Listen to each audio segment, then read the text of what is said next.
You're not on your own time, you're on my time! Bang them out! So what does that teach you? Getting through Aviation Survival Technician A School is like running a marathon, a 4-month-long marathon. It's a tough road that you have to be mentally ready to travel. It's on your head. I mean, if you think you can do it, you're going to make it. From the time that I joined the Coast Guard, I knew I was going to be a rescue swimmer, and that's when I had my mindset on it. I was going to do it no matter what it took. I mean, there was days where you were hurting so bad you couldn't, your muscles were so hurt, so sore and painful that you just pushed through it and endured it. It's kind of like a bumpy ride. Some days you're feeling good, and then you can have your worst day, and then, you know, next week come back and have a great week. 3, 30! 1, 2, 3, 40! In Phase 1, it's constant PT and swimming, getting people in shape and learning how to work out and swim the Coast Guard way. That's the hard part, is going from outside, PTing, getting in the pool, giving 110% in the pool. That's the hardest part. In Phase 2, the training gets even harder, the swimming longer. Then there's classroom. Learning to sew and the other aspects of being an AST. Cross chest carry on the victim, pull him off the raft, okay? Then start putting him in the litter. In Phase 3, that classroom curriculum continues. The classroom in Phase 3 is very relaxed compared to the other classrooms. Have a lot of communication back and forth. It's like a shop environment once you get to an air station. Then there's a 180 switch, you know, when we go out there in the morning for PT, and they know it, and we know it. So everybody just does what they have to do to get out of here, and that's the way Phase 3 works.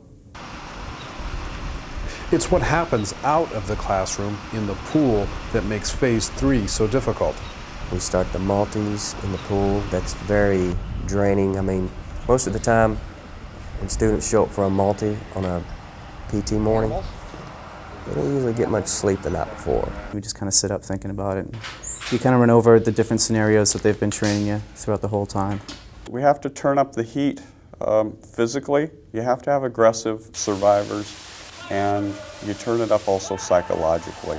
Well, the 3-man multi, it comes after an hour-and-a-half PT, a run, a 500-yard swim. By the time we get to the 3-man multi, they're physically tired, and then they have 3 people in the water that they must, you know, they've got to get out. Find a multi, you want to give them worst case scenario for the most part. You've got to give them the victim from hell.